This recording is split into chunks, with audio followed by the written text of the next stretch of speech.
Borderlands 3 has been revealed to the world after all this time, and I am ecstatic.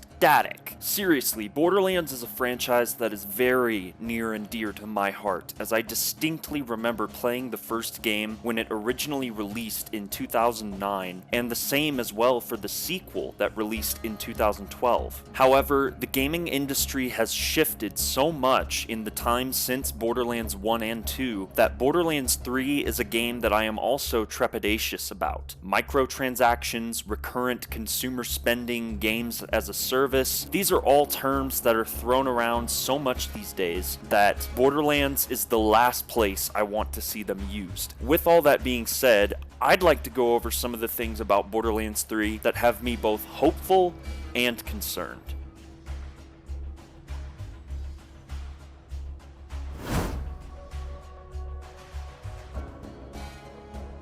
First off, I have to address the idea of microtransactions in Borderlands 3, or rather the reality of them being in the game. Sure, they say they're going to be cosmetic only, but I'm honestly so tired of hearing that argument and seeing microtransactions in general that I won't even give this one the light of day. One thing that is almost more concerning to me than microtransactions is Gearbox Software CEO Randy Pitchford and his ridiculously childish remarks and outbursts concerning the controversy surrounding Borderlands 3, which is sad because much of that controversy was created by him. From the Epic Game Store exclusivity deal to the general way he has handled criticism of the game and himself on social media, his continuing presence at Gearbox and his influence on the Borderlands franchise is frankly becoming more and more terrifying by the day. I can't even forget about the recent allegations made by the former Claptrap voice actor David Eddings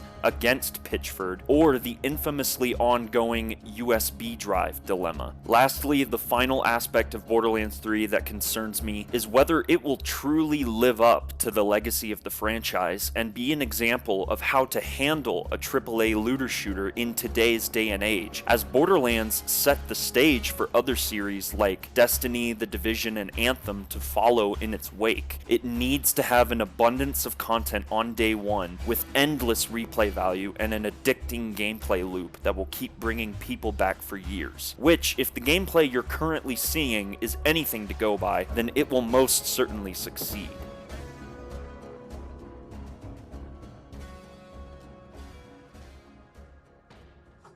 Truth be told, there are more positives that I can speak to as opposed to negatives, which is a good thing. Borderlands is the franchise that technically brought the looter shooter genre into existence, and Borderlands 2 specifically set the bar for which other looter shooters have strived for and still fail to reach to this day. Borderlands 3 needs to be an explosive conclusion to the story that began in the original game, and with all these returning faces from previous games, I have a feeling it will be. The gameplay also looks like a natural evolution of the franchise's roots, and the minute-to-minute action has been brought into 2019 with consummate grace. New movement capabilities like sliding and mantling bring Borderlands traversal into the modern age, an age that has been largely defined by fast-paced and mobility-enhanced titles such as Titanfall. The gunplay and variation between each weapon and manufacturer has also been dialed up to 11 from Borderlands 2. While each manufacturer's guns will be different from each other in both appearance and functionality, each weapon now also has an alternate fire mode, which adds even more strategy and dimension to gunfights. The story looks to be following in the comical footsteps of Borderlands 2, which mixed dark humor with real emotion and drama to great effect. The Calypso twins don't appear to be replacing Handsome Jack on the greatest video game villains of all time list, but they are definitely going to carve out their own space and stand on their own merits as characters you will love to hate. The new Vault Hunters also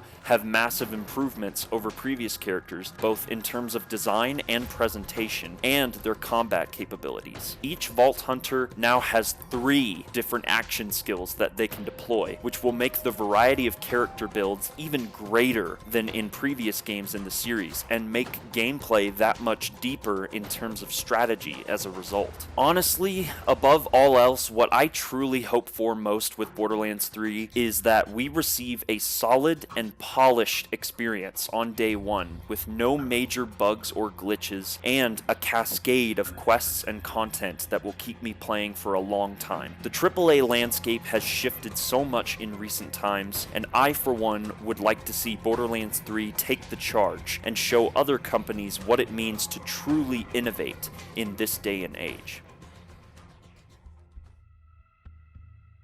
And with that said, these are my thoughts on Borderlands 3 and why I am both excited and frightful about its release and post-launch, but now I want to know what you think about Borderlands 3 in the comments down below. Are you excited? Nervous? Do you enjoy the Borderlands series? Will Borderlands 3 be your entry point into the franchise? Consider subscribing for more content like this, and be sure to hit that notification bell so you never miss a video. And remember that the outsider walks among us. Thanks for watching.